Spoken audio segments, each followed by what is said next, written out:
PG ସମ୍ମିଳନୀରେ ଆଜି ଉଦ୍ଯାପନୀ ଯୋଗ ଦେଇଛନ୍ତି ମୋଦି। ଗୃହମନ୍ତ୍ରୀ ଅମିତ ଶାହ, ଜାତୀୟ ସୁରକ୍ଷା ପରାମର୍ଶଦାତା ଅଜିତ ଡୋଭାଲ ବି ଉପସ୍ଥିତ।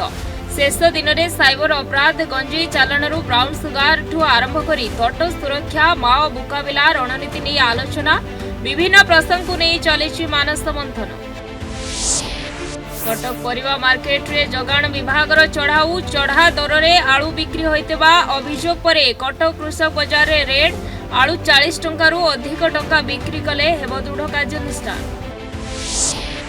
राज्य में खूब शीघ्र लागू हेब आयुष्मान भारत, गोपबंधु आरोग्य सहित आयुष्मान भारत योजना रे हेब एमयू 3.5 कोटी लोकंकु मिलिबो कार्ड। सूचना देले स्वास्थ्य मंत्री मुकेश महालिक। 37,000 हॉस्पिटल ले ए योजना रे हिताधिकारी पाई परिबे चिकित्सा।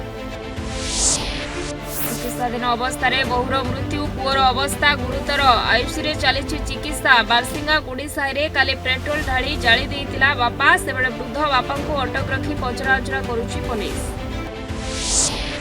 मिलबे नुआ कंस, एथर बरगढ़ धनुଯାତ୍ରା देखिबो नुआ कंस। आज चयन प्रक्रिया, दक्षता प्रदर्शन करिवे कलाकार, जणे हेबे मथुराधिपति कंस महाराज।